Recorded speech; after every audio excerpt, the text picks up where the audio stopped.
Renato Judes, como é que você está? Bom dia, bom dia.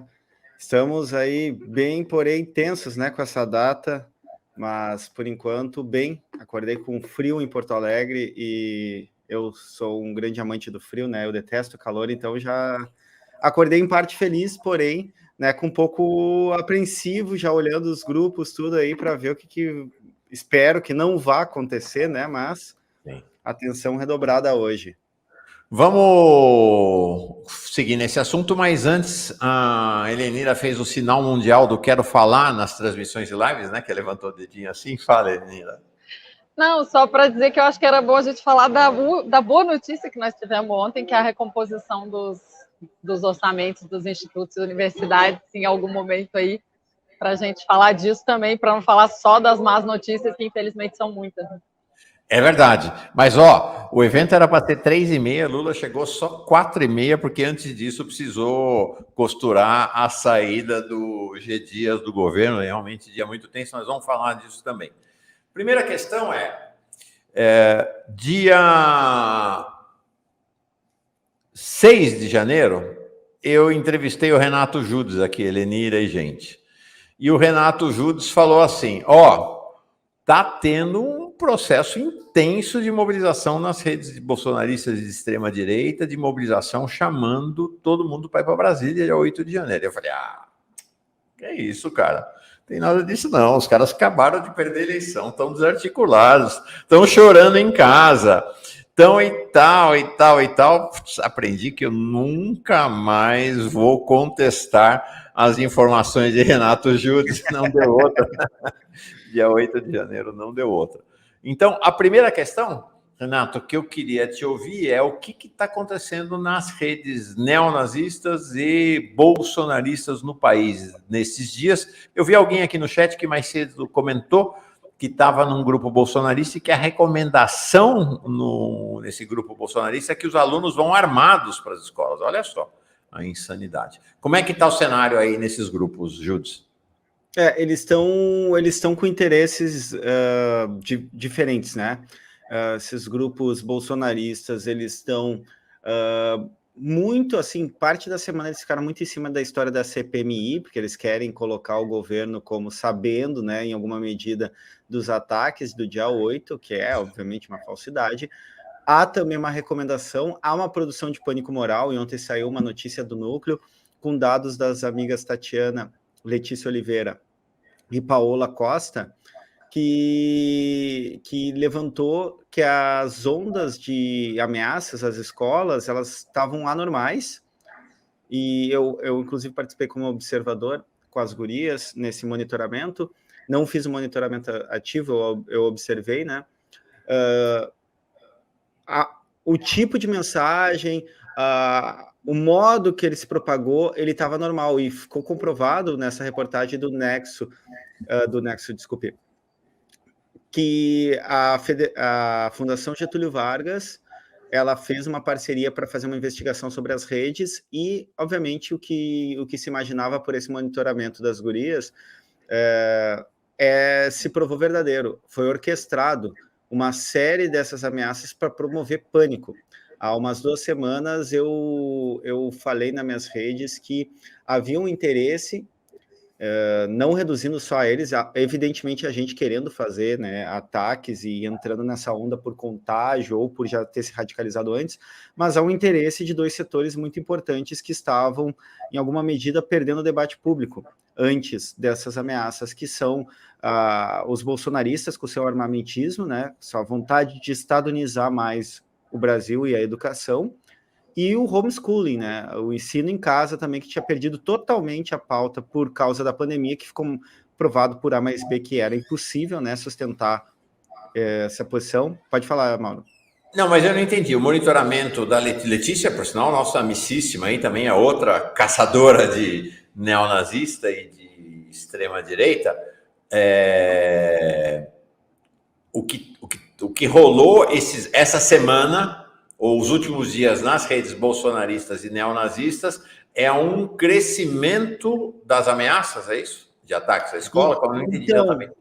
nas redes bolsonaristas se pautou muito pelo armamentismo, pela resposta violenta, por pautar isso como resposta armada dentro da escola. Ou seja, para todo mundo se armar, pais, professores, isso. Alunos, E não levar dia 20 também, um pânico, daí uma série de vídeos e áudios que circularam o país inteiro, que são essas promoções de ameaças massivas que a gente percebeu que são anormais, mesmo dentro dessas comunidades é bastante anormal como está acontecendo o tipo de linguagem, inclusive áudios que são evidentemente de linguagem de facção, que não é o tipo desses ataques, e já nos grupos radicalizados desses jovens, né, e aí vários deles estão ligados ou têm simpatia pelo neonazismo, mas não todos, né, aconteceu uma debandada, uma parte deles, após aquela reunião que o Flávio Dino convocou e que o Twitter mostrou qual é a diretriz dele sob o controle do Elon Musk. Para quem não sabe, o Elon Musk há muito tempo compartilha a teoria da conspiração de supremacia branca nas suas redes, entrevistas, etc., mas tomaram uma postura. O que aconteceu é que parte desses perfis migraram para redes menores, continuando com mesmo nome, foto, a mesma lógica de louvar os atiradores, né, de fazer uma coisa que se chama fancam, que é fazer vídeos com música, mostrando imagens de quem comete esses ataques, romantizando essa pessoa. Isso acontece e é parte da peça de propaganda. A gente teve, finalmente, na grande mídia, uma postura que a gente clama há muito tempo como pesquisadores, que é não divulgar nome, não divulgar vídeo, não divulgar manifesto. Entretanto, depois do ataque ali há um mês, eu acredito, já perdi até a data, em São Paulo, que a gente teve, que inclusive passou o vídeo daquela professora sendo atacada em tudo que é meio, já foi promovido um efeito contágio, que nós pesquisadores chamamos, que é fazer com que outras pessoas acabem aderindo, mesmo que não tivessem já radicalizados para fazer isso. Então, a mídia começou a seguir agora, a grande mídia, eu digo, né? A mídia responsável sempre seguiu essa orientação, mas a grande mídia começou, só que já havia produzido esse efeito contágio.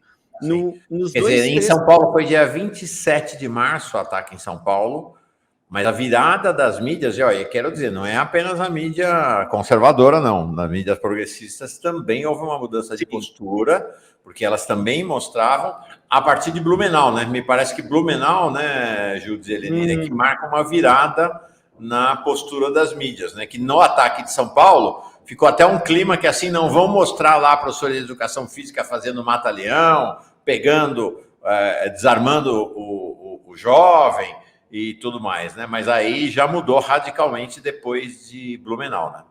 Sim, e aí esses grupos de jovens radicalizados, vários, né, mantiveram a ideia de fazer ameaça. Entretanto, houve um notável silêncio desses grupos na última semana.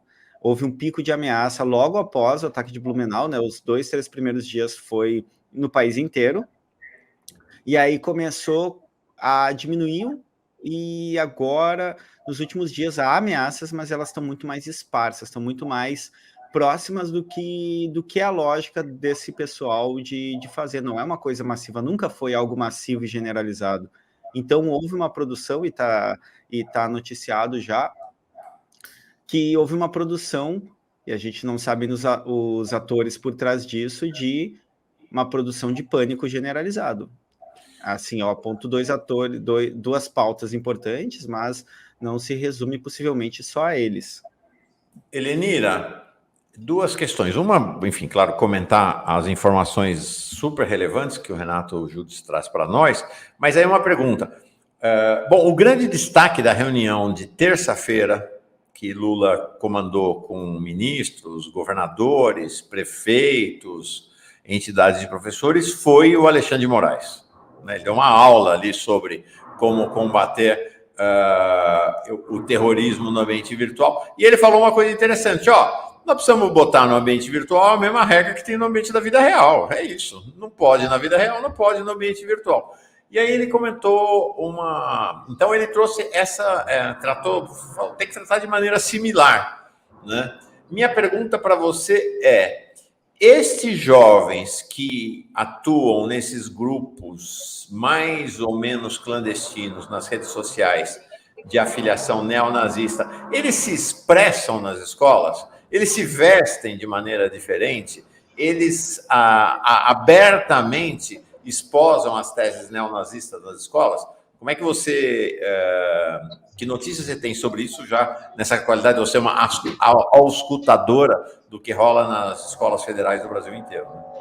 Bom, Mauro, primeiro eu vou dizer uma coisa que eu ainda não falei em nenhum lugar, mas que eu vou até te pedir ajuda para a gente divulgar, Mauro, que tem uma célula neonazista funcionando no Instituto Federal de Santa Catarina, no campus Criciúma.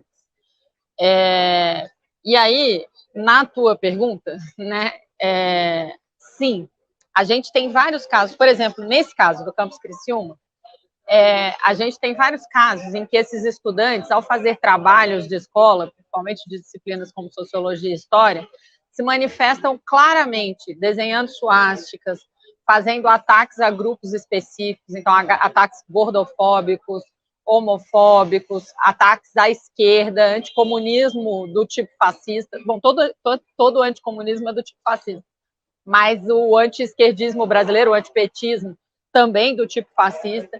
Eles escrevem, eles se manifestam em grupos de WhatsApp. Quando aconteceu o ataque, e aí, assim, e os estudantes tomaram atitudes de levar isso à direção do campus, e a direção do campus foi bastante omissa, chamando isso de liberdade de expressão, o que o Alexandre Moraes, o Flávio Dino e qualquer jurista que se preze sabe muito bem que promoção de ódio não é liberdade de expressão. Portanto, se as autoridades da escola tomam contato com esse tipo de material, elas não tomam a decisão, que é a obrigação deles, ir às instâncias, polícia, Ministério Público, e denunciar os responsáveis por esse tipo de crime, né? Não é uma opção para o agente público denunciar ou não um crime que está sendo cometido no espaço público que ele coordena. Isso não é uma opção, é uma obrigação legal, né? Então, a gente teve muita dificuldade de lidar com isso, está tendo muita dificuldade, e isso acontece. Quando eu conversei com os meus estudantes depois do ataque de Blumenau, eu conversei algumas orientações com eles. A primeira, e o Júlio pode me dizer se eu estou errada em algum desses aspectos, assim, nesse caso, quem ataca tem perfil. É diferente, por exemplo, de violência sexual contra meninas e mulheres, que não tem perfil, né? O atacante pode ser qualquer homem, a única coisa, o traço comum é ser homem. Pode ser um homem, a maioria é próxima, pode ser branco, preto, rico, pobre, gordo, magro, estudado, sem estudo. No caso dos ataques às escolas, e aí é preciso fazer uma diferenciação, até porque a professora Bebel citou uma campanha de paz há um tempo atrás, mas essa diferenciação que o Daniel Caro, o Júdice e outras pessoas estão fazendo da violência contra as escolas, da violência que acontece nas escolas. São coisas diferentes. Tem violência acontecendo na escola é um espaço social onde tem ser humano, tem. Mas quando você tem ataques às escolas que são dirigidos, né, as pessoas que promovem esse tipo de ataque têm perfil. São meninos e homens, jovens, brancos, de classe média, média baixa, que têm instabilidade de humor e questões, dificuldades de sociabilização. E aí, o que eu conversei com os meus estudantes? Eu falei, olha, vocês têm que prestar atenção nas pessoas que cabem nesse perfil, se elas estão mudando de comportamento, se elas estão passando a ser agressivas ou não, se elas estão... E aí a gente tem que tomar um cuidado, que eu concordo com a Bebel, que é não transformar a escola num ambiente não só policialesco, não só por não ter polícia dentro da escola, mas por a gente também não viver uma postura policialesca. Ao mesmo tempo, a gente precisa se lembrar que quando a gente identifica essa mudança de comportamento para alguém que está se tornando, e eu não gosto, viu, Júdice, da palavra radical, porque eu chamo isso de extremismo, né?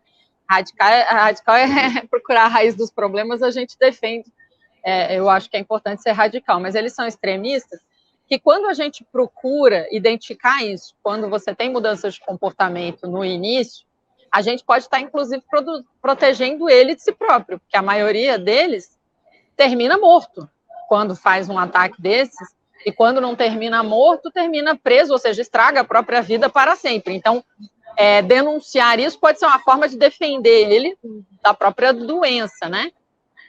Lembrando que eu trato isso como doença naquele sentido que a gente já conversou aqui, que é aquele ódio, né, que é o agrotóxico que está sendo espalhado na água. Algumas pessoas vão ter mais propensão a ficar doente a partir do contato com o agrotóxico, né?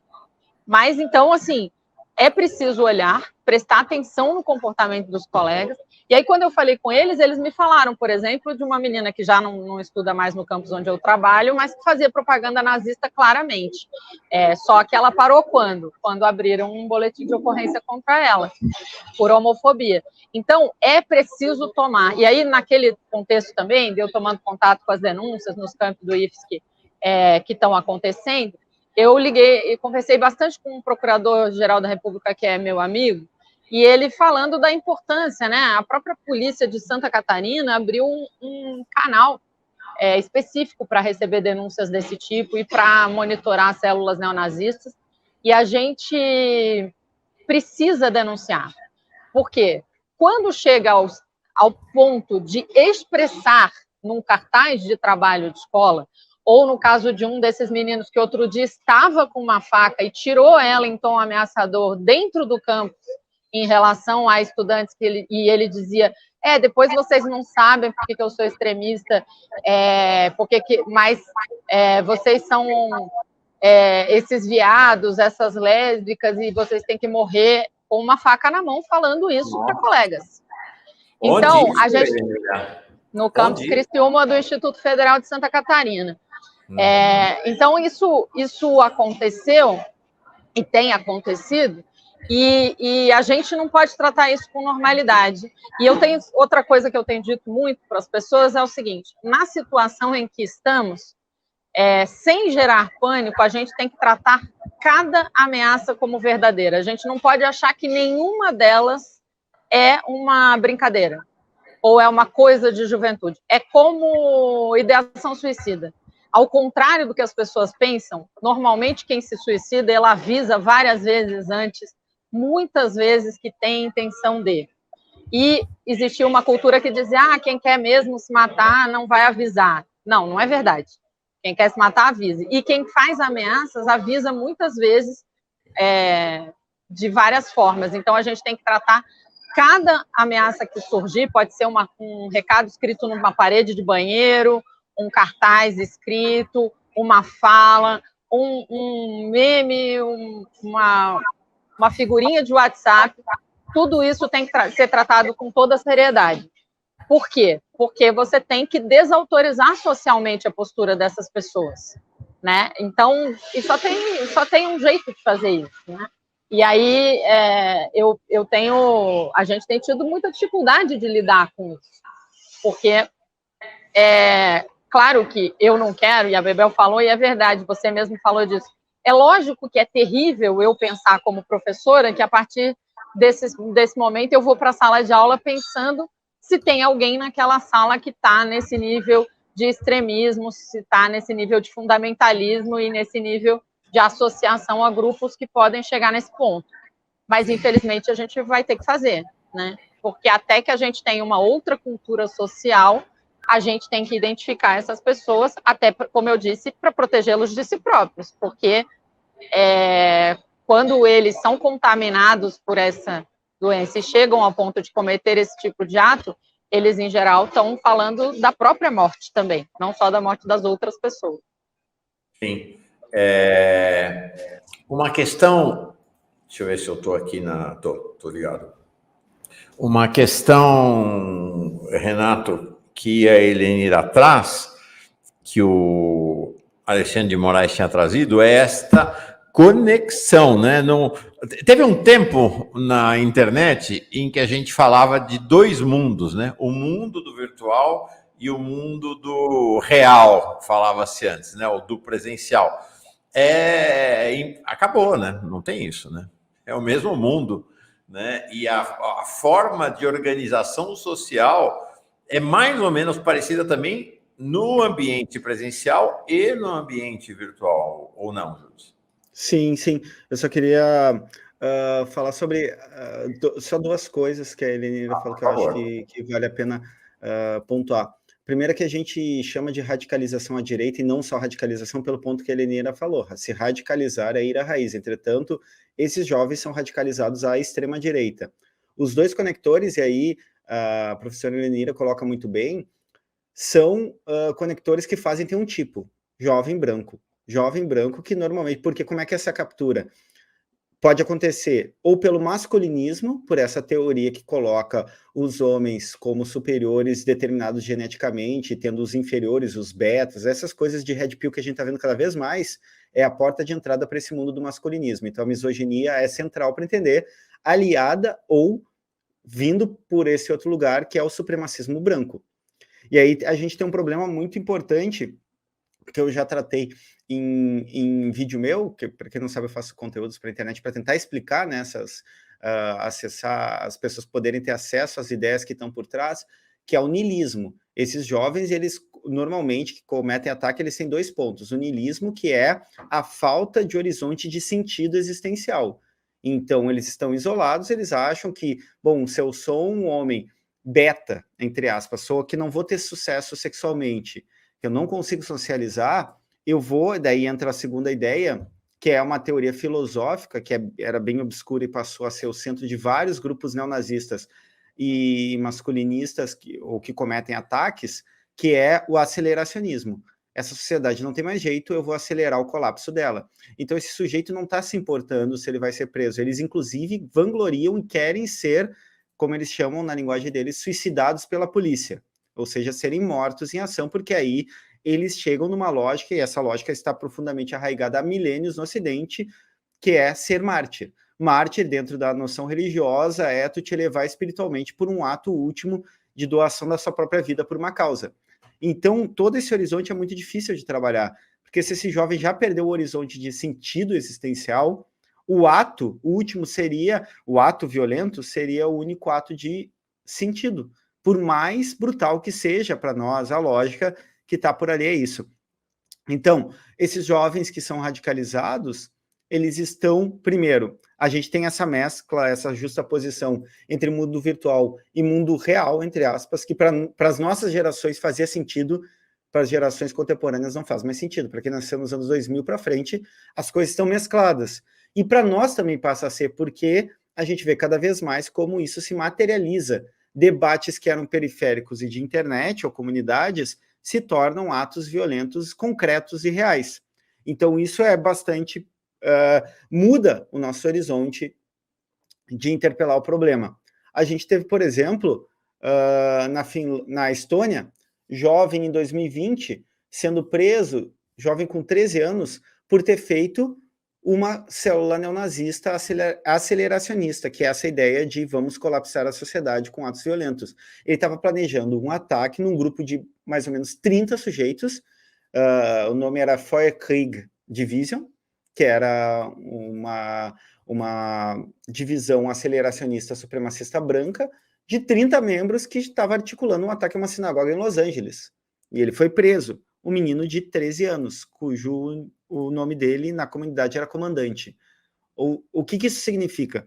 Que a gente tem uma radicalização cada vez mais jovem, inclusive o Engwin, que é o criador de um dos fóruns neonazistas mais importantes do mundo, que é o Stormfront, ele dizia que eles estavam cada vez mirando em jovens de 11, 10, 9 anos, jovens brancos. A radicalização cada vez mais pega jovens em idades menores. E aí, quando a gente olha para os dados de que, por exemplo, uma rede social como o TikTok é a mais usada por jovens de 9 a 14 anos e quase predominante até os 17 anos, e a gente tem uma livre circulação dessas hashtags, dessas palavras de busca de comunidades, por exemplo, que vangloriam essas comunidades TCC, comunidades de true crime, de pessoas que se interessam por crimes e assassinatos que não necessariamente se tornam pessoas que se radicalizam, mas é uma porta de entrada, porque eles começam nessas comunidades true crimes, e o relatório da Paola, da Letícia e da Tatiana mostram que são disponibilizados pela reportagem da Núcleo, mostram como começou a entrar grupos supremacistas brancos e vídeos de edição desde 2022, lá do ataque que acontece no Espírito Santo, com vídeos mostrando cortes, vangloriando quem fez o ataque. Ou seja, há uma infestação dessas comunidades também, e que são a porta de entrada. Outra porta de entrada é as comunidades gamers, e aí eu preciso marcar como pesquisador e como alguém que também joga videogame há 30 anos, que o Lula foi muito infeliz na fala dele, porque, primeiro, ele estigmatizou um grupo que há muito tempo, desde 2011, 2012, a nova direita estadunidense, alt-right, vai em cima, investe e conseguiu capturar grande parte, que são os gamers. A extrema-direita brasileira há muito tempo investe. Lembre que Bolsonaro mandava tweet com um bom dia, um salve para a comunidade gamer, e baixou impostos de coisas, peças, por exemplo, que era uma sinalização. Ou seja, é uma comunidade que está sempre sendo investida pela extrema-direita, e aí o Lula foi muito infeliz. Eu entendi o ponto dele. Eu queria dizer que os jogos, obviamente, têm uma capacidade de formar mentalidades, afetos, subjetividades. Mas ele falou muito mal, porque ele acabou estigmatizando a comunidade. O que aconteceu? No mesmo momento, essas comunidades gamers voltaram a vangloriar o Bolsonaro, voltaram a atacar o Lula. E quando a gente pensa no momento dramático,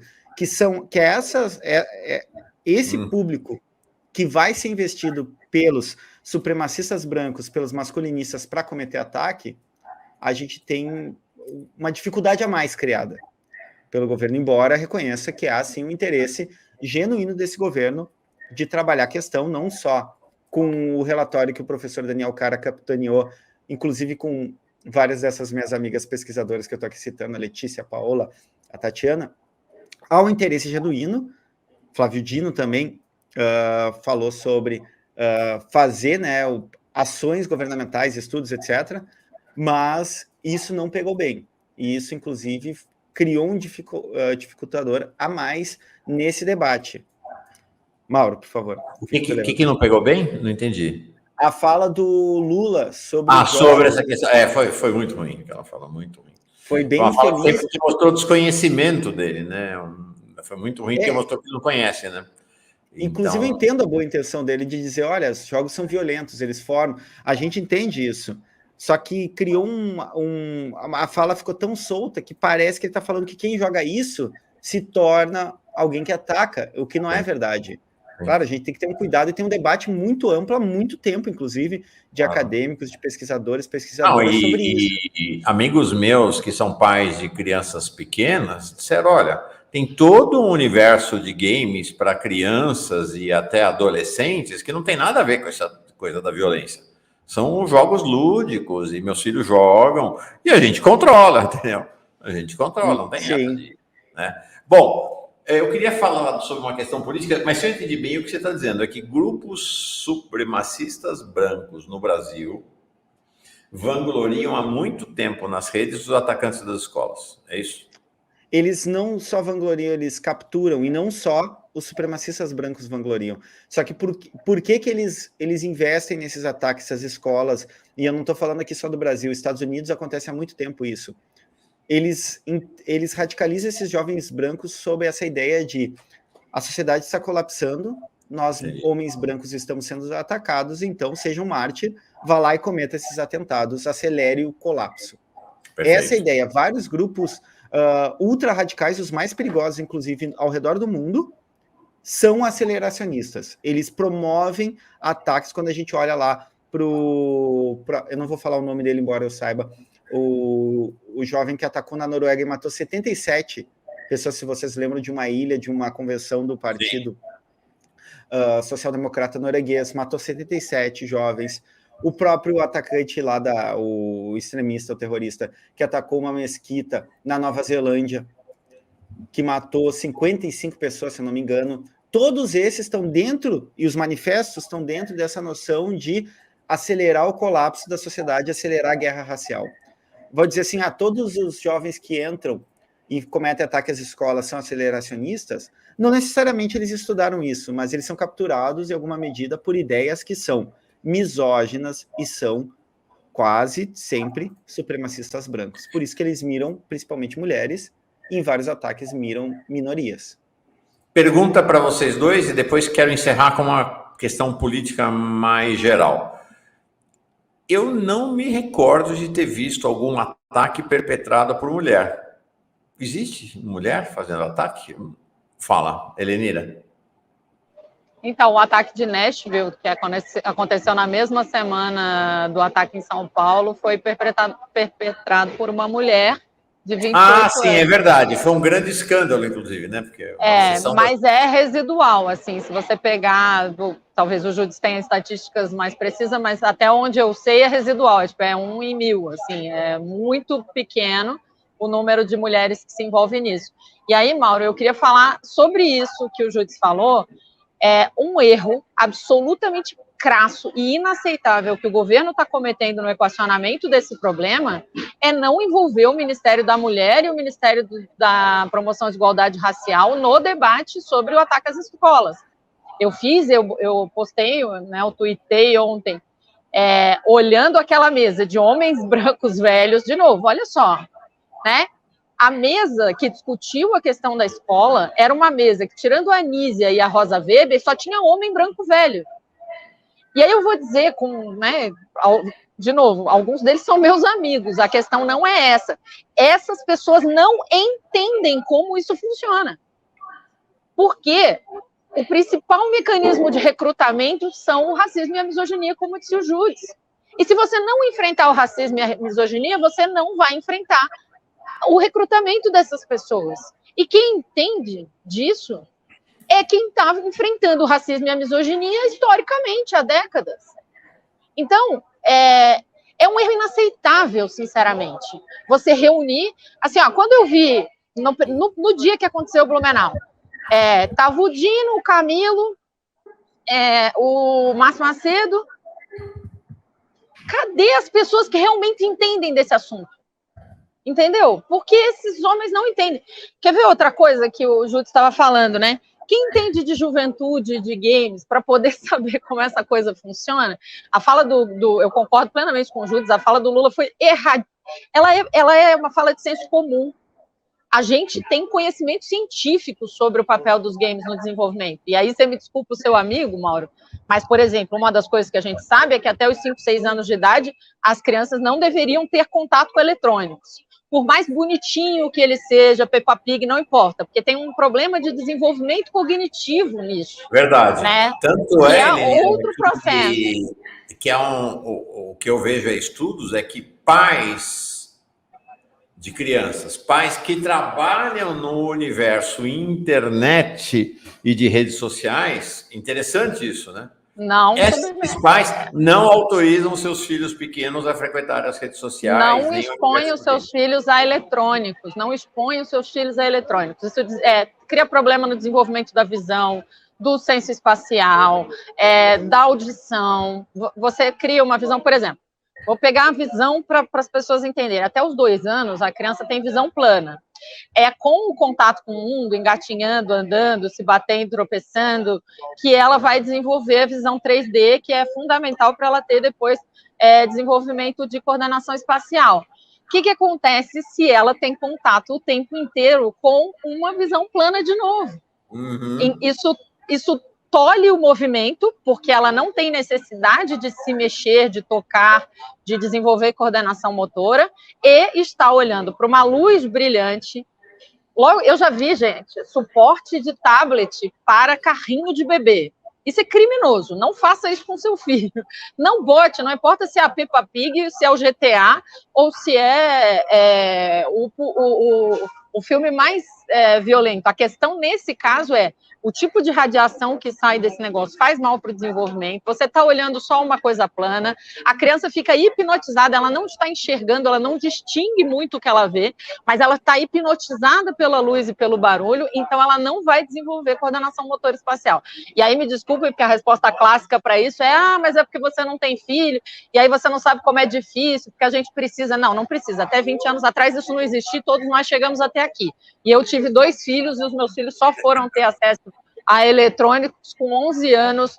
Foi a primeira vez que eu dei um celular para o meu filho, ele tinha que ele passou a ter um dele, né? Ele, claro, já tinha brincado, mas ele não tinha tablet, eles brincavam na terra, e um deles, inclusive, hoje trabalha com é ótimo em programação, ou seja, não é verdade também, que é o segundo argumento que eu mais escuto, que eles vão ficar para trás, porque no mundo eletrônico todo mundo vai se desenvolver. Não, mentira também, né? Eu tenho exemplos, tanto estudo científico quanto exemplo em casa de que não.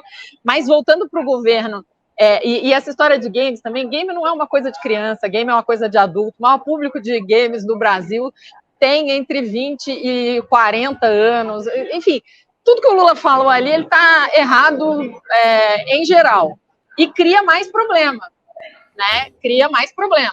Então, assim, tem alguns problemas que eu acho importantes. Isso, a falta das mulheres do enfrentamento ao racismo no centro da construção dessa política é um erro crasso e inaceitável, por causa disso que o Judis falou. Segundo, o problema da comunicação, o governo não está protagonizando a mobilização em defesa das escolas, não está fazendo isso, é papel do governo fazer isso, e isso tem a ver com muitas coisas. Terceiro, está autorizando a direita a monopolizar o debate, igual faz sobre aborto. É a mesma coisa, é o mesmo erro. Eu na minha campanha, hashtag comentamos erros novos, né?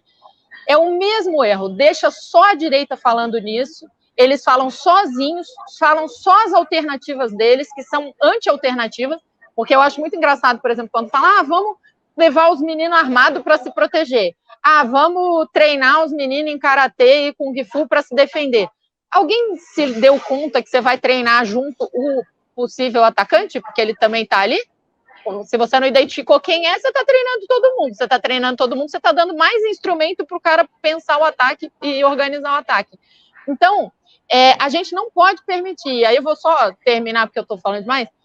Uma coisa que eu assisti 5 horas da presença do Camilo Santana na Comissão de Educação do Congresso, e para a gente ver como eles estão permitindo que a direita monopolize o debate. Quem chamou o debate sobre violência às escolas foi a bancada de delegados armamentistas que tem na comissão. E com qual postura? Você não respeita nada, porque 150 milhões não vão dar para nada, e a gente tem que armar as escolas, tem que proteger as escolas, tem que botar muro, tem que botar polícia, tem que treinar. Ou seja, só um debate por um lado. Depois que ouviu isso, até o Camilo deu algumas respostas, mas ele realmente não tinha falado do assunto. Ninguém que pensa escola hoje no Brasil pode entrar em debate nenhum sem falar desse assunto primeiro.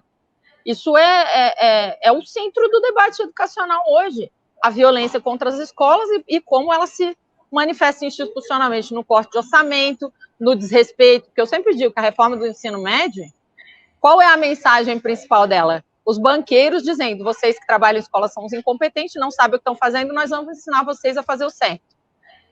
E aí fizeram a reforma do ensino médio. Isso é uma falta, retirar a legitimidade daquela instituição das pessoas que estão ali. A misoginia, a escola é um espaço de mulheres e crianças.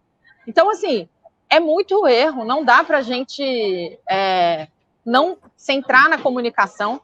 E aí, por último mesmo, o Judis falou, é TikTok, é Discord, é Reddit. Os nossos filhos, os jovens, não estão nas mesmas redes sociais que nós. Eles não estão, eles estão em outras. Ontem eu falei com os meus colegas na sala do Discord, ninguém nem sabe que existe. E aí alguém vai me convencer que alguém naquela mesa lá sabe que existe o Discord? O Reddit? Me desculpa, eles têm que chamar quem entende. Olha, eu queria trazer uma questão, acho que é isso aí, que é a questão política que eu queria ponderar com vocês dois para a gente encerrar. A gente está perdendo de lavada na disputa narrativa no país. Essa coisa de ontem é chocante.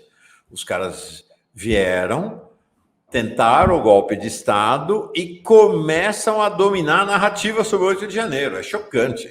A nossa incompetência realmente é muito chocante. Muito chocante. Ontem veio aqui a Etel Maciel, secretária de Vigilância do Ministério da Saúde, responsável pela vacinação. Falou, o fato é que se tornou um monstro. Até 10 anos atrás, não era nem 1% da população brasileira um movimento antivacina. Hoje, é um movimento popular no Brasil. A gente tem uma questão fundamental, que é convencer os pais a vacinarem seus filhos. Se espalhou, se tornou popular.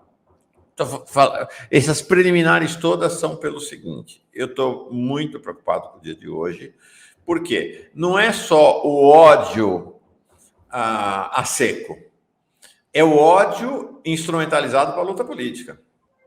Então, o meu temor é que se hoje, estou batendo na parede aqui, na parede não, na mesa, na madeira, né? Estou aqui com as minhas energias todas concentradas porque não haja nenhum ataque. É que se houver ataques nas escolas, é interessante isso que está acontecendo, né? Porque quem perpetra o ataque nas escolas são os neonazistas e a extrema-direita. E eles estão voltando a narrativa dos ataques contra o governo. Então, eu temo que nessa condição de fragilidade narrativa da esquerda brasileira e do governo Lula, se houver ataques hoje, eles poderão ser um instrumento poderoso contra o governo Lula. Apesar de todas as medidas que o governo Lula adotou. Não sei como é que vocês enxergam essa equação política ao redor desse tema dos ataques nas escolas. Judes e depois Helenira, para encerrar. Ótimo. Eu queria só, já enganchando essa temática, eu queria corroborar com a Helenira. A gente tem que lembrar que o primeiro grande movimento contra o Bolsonaro, antes de 2018, foi o Ele Não, que foi organizado pelos movimentos das mulheres, que conseguiu juntar grupos que nunca dialogavam numa pauta. Então, assim, eu preciso marcar isso, que se a gente não colocar o movimento negro e o movimento das mulheres para debater a radicalização, porque ele tem um fundo misógino e supremacista branco, aí eles vão ficar dando cabeçada na parede, não entendendo e falando uns absurdos. Bom, sobre isso, eu há algum tempo, né, tu me chama, Mauro, aqui, sempre que eu posso, eu até... Menos do que eu gostaria. Eu tô várias manhãs lá na escola que eu trabalho, não tô conseguindo participar tanto, mas eu gosto muito de ti, né, Mauro? Sempre que eu posso, eu tô aqui. Há muito tempo eu tenho falado que a esquerda, principalmente essa esquerda das redes, se esqueceu que o fascismo é um movimento infinito, é uma guerra infinita. E a gente ganhar a eleição não acaba o problema. A gente ganhou a eleição, foi um passo importante. Mas houve uma desmobilização, por um lado, e por outro, aí eu preciso falar isso, que eu estou em todas as redes, né? Principais redes, até ponho o meu @ porque é um nome horrível, né? Que eu uso no meu Twitter, TikTok, etc. Que é parte dos influenciadores de esquerda foi engolido pela lógica individualizante neoliberal, porque daí ficam mais brigando com o ego, enquanto a direita está tocando suas pautas e está pautando. O que está acontecendo de problemático para mim, que foi algo que eu elogiei nessa campanha de 2022, a gente começou a conseguir pautar debate nas redes. Agora a gente está voltando a ser reativo, ou seja, a responder, como aconteceu em 2018 e a gente foi engolido. A gente não pode achar que ter ganho a eleição presidencial resolveu o problema, pelo contrário, eles rearticularam. Então, assim, há uma ligação política muito clara, por isso que eu falo radicalização à direita, porque esses ataques, eles fazem parte da agenda da extrema-direita. E a extrema-direita, ela não é republicana, ela não é democrática. Ela vai usar qualquer artifício para pautar o debate e para tomar todas as instâncias de poder possível. É um projeto de sociedade, não é um projeto de 4 anos. É um projeto de refundação ou de fundação de um mundo imaginário, que é um passado imaginário que eles apostam, mas de um mundo extremamente hierarquizado, branco e masculino. Eles vão lutar com todas as armas que tiverem.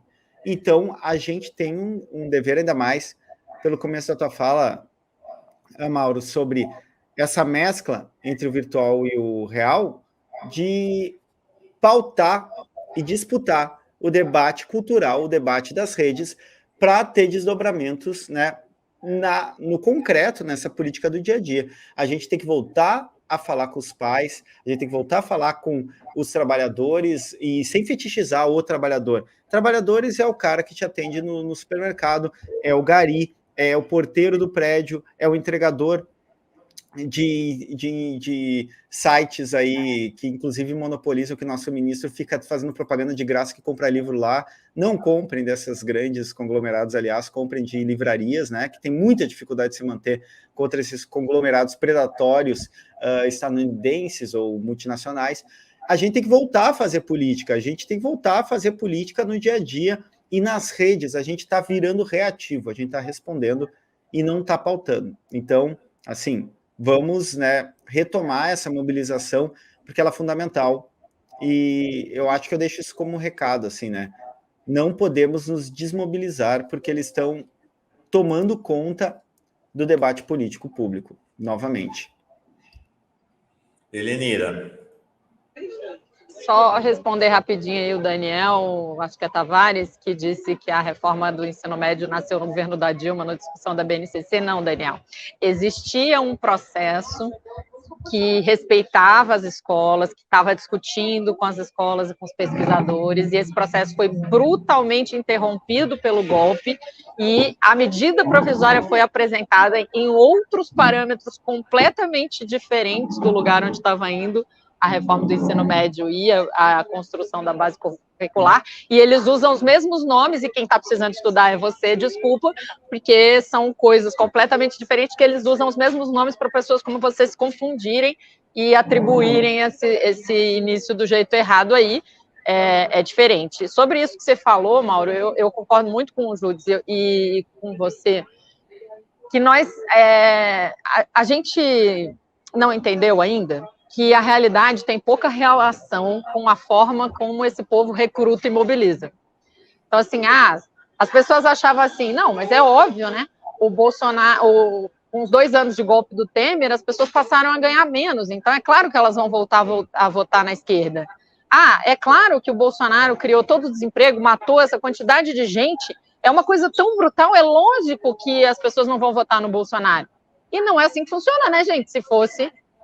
Se a realidade fosse suficiente, a gente nunca teria nenhum problema. Inclusive, essa é uma velha questão, que é uma pseudocrítica que muita gente da esquerda acaba fazendo, que é a história do pobre de direita, né? Se não existisse pobre de direita, não resistia capitalismo, né, gente? A gente já tinha acabado com ele há tempos. O velho Marx falou sobre a história do fetiche há 1000 anos. A necessidade de você criar mediações entre o que a pessoa pensa e a realidade objetiva para poder fetichizar ela e você não ter contato com a realidade objetiva, você criar um monte de mentiras. Eles fazem isso com o fato, por exemplo, que você tem que agradecer o patrão, que é bonzinho, te deu oportunidade de emprego, quando de verdade a realidade é você está trabalhando para enriquecer ele, e ele que precisa de você, não é você que precisa dele. Eles fazem isso com a história, para falar de uma coisa conjuntural, do ajuste fiscal, dizendo nós temos que ficar muito preocupados se os investidores internacionais estão ou não contentes em investir no Brasil, então a gente tem que ferrar a nossa vida, acabar com o investimento em educação para poder manter eles felizes. Isso também é fetiche. E essa história da violência do 8 de janeiro e dos ataques às escolas, é lógico, eles estão contando a história deles. Qual é a história que eles estão contando? Isso só acontece porque o governo Lula é incompetente do ponto de vista da segurança, não arma o suficiente, não organiza o exército, não organiza a polícia, não organiza a inteligência, e é por isso que esse governo tem que ser retirado para a gente acabar com a bandidagem. Essa é a teoria que eles estão escrevendo. E eles estão escrevendo esse troço todo dia. Eu estava em São Paulo outro dia, e aí peguei um Uber, e aí estava ouvindo um cara na Jovem Pan dizendo a seguinte coisa, que o Dino, na verdade, já sabia de tudo e ele não fez nada porque não quis, sobre a história do ataque de 8 de janeiro. Inclusive, é o que vai ser, eles vão tentar pegar o Dino. CPMI, óbvio, claro. E aí o que acontece? Qual era a notícia? A notícia era: o Dino tinha ido lá naquela comissão, acho que era na comissão de segurança, e o presidente da comissão suspendeu, né, a comissão por causa da bandalha desses canalhas, enfim, que ficam gritando e batendo e se fingindo de machos, e, né, aquela coisa. E aí, quando ele foi embora, os caras da Jovem Pan diziam: isso tudo foi armado. Na verdade, eles combinaram com o cara para ele ir e não falar, e ir embora. Eu olhei para o menino, pro Uber, né, e falei: mas ele foi convidado, ele não foi convocado, se ele não quisesse ir, era só não ir, não tinha nenhum problema. Mas essa história não faz sentido na base da realidade. Aí o cara fez: pois é, né? Só que quando eles vão contar, e se não tem alguém para, né, para puxar para a realidade no momento em que ele está recebendo a notícia, ele vai embarcar. Aí com esse Uber, eu comecei a contar essa história de que os ataques às escolas não eram resultado de falta de polícia, eram resultado de um governo que desrespeitava as escolas, que dizia que escola era lugar de doutrinação. Aí o cara falou: minha avó era professora e me ensinou a respeitar as professoras. Eu falei: pois é, não faz nenhum sentido, eles botam a culpa de tudo que acontece no mundo nas mulheres. Então, Aí ele foi se dando conta, mas o discurso, que é um discurso, que uma coisa que a Márcia Tiburi está ensinando, a gente há muito tempo, isso aí lida com afeto, não com racionalidade, né? Isso lida com o sentimento da pessoa. E para qualquer pai, qualquer mãe, a sensação que dá quando você tem uma notícia de ataques é que tem que ter uma polícia ali para proteger. É contraintuitivo. A ciência, ela existe exatamente para isso. A ciência existe para demonstrar para a gente as coisas mais contraintuitivas, menos aparentes, menos possíveis de compreender empiricamente. Por exemplo, moléculas, né? Se você for estudar química, você vai descobrir que as moléculas são um monte de espaço vazio de uns negócios se movimentando muito rápido. Aí você pega um pedaço de pau e pensa que ele é feito de moléculas que são formadas por espaço vazio e pouca matéria se movimentando muito rápido. Um negócio que parece denso e parado. Então, é para isso que serve ciência, para pegar uma coisa que tem uma aparência e mostrar como é que ela é de verdade. E isso exige um trabalho, um tipo de pensamento que eles estão desconstruindo. É por isso que a escola é um alvo preferencial, porque a escola dá os instrumentos para as pessoas fazerem esse trabalho, né, de pensar para além da aparência das coisas. E aí, eles estão construindo essa forma de contar a história que não passa pela racionalidade, ela é contra a realidade. Mas eles estão, por exemplo, fazendo campanha para que as pessoas não acessem mais notícia de nenhum lugar. Por que eles fazem campanha contra a Globo? Porque mesmo na Globo a realidade aparece minimamente. Então, a gente tem que entender que a gente vai ter que fazer um outro tipo de trabalho, e aí eu vou concordar completamente com o Judes. Adoro o Paulo Pimenta como pessoa, profissionalmente, mas a comunicação do governo está sofrível. As páginas dos ministérios, em geral, são blogs de como é o dia do ministro ou da ministra. E isso não comunica a política do ministério. Porque para fazer isso, você tem que ter uma intencionalidade. Não adianta ficar botando foto, eu fiz reunião com não sei quem, reunião com não sei quem. Ainda tem uns, tipo o Camilo e o Márcio Macedo, que passam o dia inteiro fazendo reunião com gente dos seus estados. Eu recebi o vereador da cidade de Quixeramobim. Cara, isso vai comunicar o quê? Você acha que essa juventude que está sendo recrutada, porque está desesperada por emprego, porque não tem perspectiva de vida, porque não tem sentido, que vai para dentro do TikTok, do Discord, tentar manifestar essas angústias, recebe como resposta o supremacismo branco e culpa e misoginia. Ele vai abrir uma página de um ministério e ver: bom dia, hoje o ministro fez reunião com o vereador do não sei aonde. Ele vai ver o quê? Sabe? Uma outra coisa, e aí eu termino, porque assim, quando é que o Lula vai começar a fazer as lives? O Lula tem uma capacidade de comunicação impressionante, mas ele precisa falar. E tem que ser orientado, para não falar o que ele falou sobre os games também. Mas a gente precisa de comunicação da política de governo e não da agenda dos ministros. Isso não é política de governo, não dá para ver qual é a política de governo. Porque reuniu com não sei quem, viajou para não sei aonde. Isso não é suficiente. A gente precisa de uma comunicação, e aí ela precisa ir para esses lugares, pensando com fundamento científico, que se tem uma coisa que a extrema-direita é científica, eles são científicos, nós somos empíricos. É na comunicação. Nós temos atuado empiricamente. Eu vou dar, e aí eu termino mesmo, porque eu estou falando demais. Eu dou sempre o exemplo que existe assim, pensa que você pensa em ar-condicionado. Aí existe o engenheiro que projetou o ar-condicionado. Ele conhece o ar-condicionado do avesso. Ele sabe todos os mecanismos de funcionamento. Existe o técnico que instala ar-condicionado e que faz manutenção de ar-condicionado. Ele sabe ali dar aquela armadinha. E existe nós, que somos aquelas criaturas que não lemos o manual e ficamos apertando todos os botões até conseguir mais ou menos o que a gente quer, sem saber direito o que estamos fazendo. 99% da esquerda, nas redes sociais, é esse povo apertando todos os botões sem ter a menor ideia do que está fazendo. Os nossos especialistas, em geral, a maioria são os técnicos de manutenção. E engenheiro mesmo, a gente não tem quase nenhum. Só que assim, nós estamos falando do quinto maior país do mundo. A gente não pode fazer a comunicação de governo, depois de tudo o que aconteceu, sendo com o melhor cara entre nós, sendo técnico de manutenção. A gente pode sentar com o Felipe Neto, com o Júdice, com um monte de gente que realmente entende desse troço e fazer do jeito direito, gente. Que é um jeito que realmente comunique. Né? Porque sério, eu tô muito agoniada. Porque sim, isso está sendo, não é que vai ser. Por que quem menos devia querer a CPMI é quem mais quer e quem mais devia... Inclusive foi... as primeiras ideias de CPMI sobre o 8 de janeiro vieram da esquerda. Porque parecia meio óbvio. Aí teve alguém que se deu conta, não, peraí, isso aí vai criar um palco para eles ficarem impedindo a gente discutir o que importa. E essa lógica que a gente trouxe, não vamos entrar no debate de aborto, não vamos entrar no debate de violência da escola, vamos discutir emprego, não funciona, porque não é isso que está mobilizando o afeto diretamente.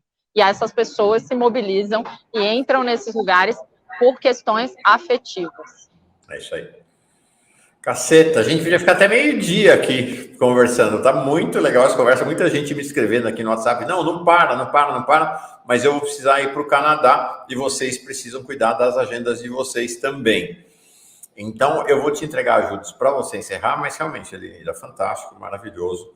Ontem, a Nicole Briones, que agora é gerente de comunicação digital da EBC e teve um papel fundamental na campanha de Lula, né, uma jornalista, nas comunicações digitais da campanha do Lula e do Instituto Lula, ela falou isso, a respeito até da pesquisa da Quest, né? Ela falou, essa pesquisa tem um problema grave, porque ela mostra lá as brusinhas da Shein como grande tema do governo, e essa pesquisa não captura o que está acontecendo em relação ao tema das escolas no país. É chocante essa pesquisa, entendeu? É chocante. E ela falou exatamente isso. Vai perguntar para alguma mãe de criança nessa altura do campeonato, entre 3 e 15 anos, se ela não quer policial para proteger o filho dela dentro da escola. É claro que quer.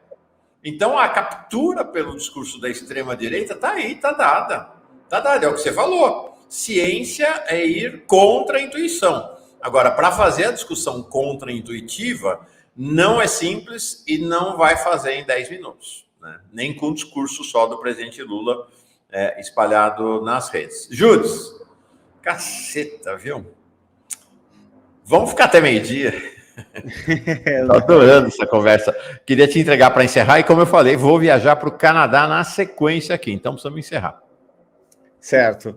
Então, acho que vários pontos foram levantados e, assim, tem gente que diz, não adianta só criticar. Bom, a gente está propondo, assim, quem quiser, só chamar, né? Inclusive, colaboro como posso, estou em contato com o professor Daniel Cara. O problema da escola também, além da resposta ser simples, né, do policiamento e de colocar a gente armada dentro da sala de aula, é porque dialoga com esse afeto, né, com esse afeto da insegurança. Inclusive, colegas professores que não pensariam isso num cenário outro que não fosse esse da iminência de ataque, do medo, estão advogando isso. Porque, e aí a gente tem que aprender com a extrema-direita, eles dialogam com os afetos. Eu bato na tecla disso há muito tempo. Não adianta a gente dar aula sobre os vetores que formam a violência. Para nós, sim, para pesquisadores, sim, porque a ciência faz assim. Mas na hora que a gente vai para as redes, a gente tem que aprender a comunicar sem achar que a gente é professor, sem achar que a gente é um pregador que vai falar do alto da nossa torre de marfim. A gente tem que comunicar com os afetos. Ou seja, o que eu tenho falado, entendo meus colegas que estão angustiados, eu estou angustiado, mas a gente colocar mais policial. Agora, talvez, para patrulhar nesses dias, para dar uma pretensa noção de segurança, beleza, mas não pode se pautar nisso, senão vai continuar acontecendo. A gente precisa de um trabalho pedagógico. Sobre as redes do governo, ali a comunicação que falaram, é isso, quando o Bolsonaro venceu, ele fazia videozinho, indicava canal, ele fazia vídeo com influenciador, ele comunicava. Não adianta ficar botando foto de eu recebi o fulaninho, como a Helenira falou. Isso não vai causar nada no debate público. Não estou dizendo para apelar, mas eu estou dizendo para comunicar isso e mostrar, sinalizar, não só na ordem de estamos trabalhando, mas sinalizar que estão debatendo pautas importantes e estão tratando de angústias do povo, que é trabalho, que é segurança, que é esse tipo de coisa que faltou, obviamente, com o Bolsonaro, e que a gente precisa, evidentemente, dar soluções, mas não só dar soluções, fazer com que chegue nas pessoas. Eu vou, então, finalizando, agradecer o convite, não conhecia a professora Helenira, gostei muito de ouvir falar, concordo com os pontos dela. Vou indicar que eu estou no Twitter, TikTok, Instagram e YouTube com esse @NIT4Speed ou NIT4Speed, e sempre tentando trazer o debate para essa linguagem que a gente possa comunicar e que possa também, né, refletir. Eu sou professor de filosofia e pesquiso a extrema-direita, então eu tenho uma preocupação de não superficializar o debate, mas também de conseguir falar com todo mundo que for possível que eu conseguir. Agradeço aí mais um convite, Mauro. A próxima vez que precisar, estaremos aí. Qualquer movimentação anômala nas redes bolsonaristas, eu te aviso, te informe, se for algo urgente, obviamente, né? Sei que tu és um canal de comunicação para alertar também a sociedade em relação a isso. Muito obrigado pelo convite. Bom dia para todo mundo. Esperamos que terminemos esse dia sem os ataques, né? E porque esse hoje é um dia dramático, muito mais dramático que os outros. Muito obrigado. Obrigado a vocês dois. Bom, quero já dizer o seguinte, vou trazer o Daniel Cara, vamos fazer uma roda aqui com vocês três. Acho que vai sair um caldo bom. Já fiz Helenira com Cara e Helenira com você. Deu super certo nos dois casos. Agora vamos botar a Helenira com Cara e Judes. Acho que vai ser uma super boa conversa, realmente muito instigante. Muita gente lançando a candidatura da Helenira e do Judes para cuidar da comunicação do governo. Já meto o Cara nisso também. E aí vocês me contratam para só dar palpite. Obrigado, viu, gente? Obrigado, Helenira. Boa caminhada. Você está em qual aeroporto do planeta? Eu estou no aeroporto Juscelino Kubitschek, em Brasília. Estou indo fazer uma reunião muito importante com a ministra Esther Dweck e o ministro Marinho sobre a regulamentação da negociação coletiva de servidores públicos do Brasil todo, com as centrais sindicais. E prazer também conversar com você, Judes. Eu já andava seguindo você por aí, mas foi bom conversar. Beijo, Mauro. Até a próxima. Tchau. Prazer, até a próxima. Helenira e Judes, poderosos e atuantes. Valeu. Até a próxima vez. Eu sigo aqui agora com uma pessoa direto do Canadá. Vamos embora.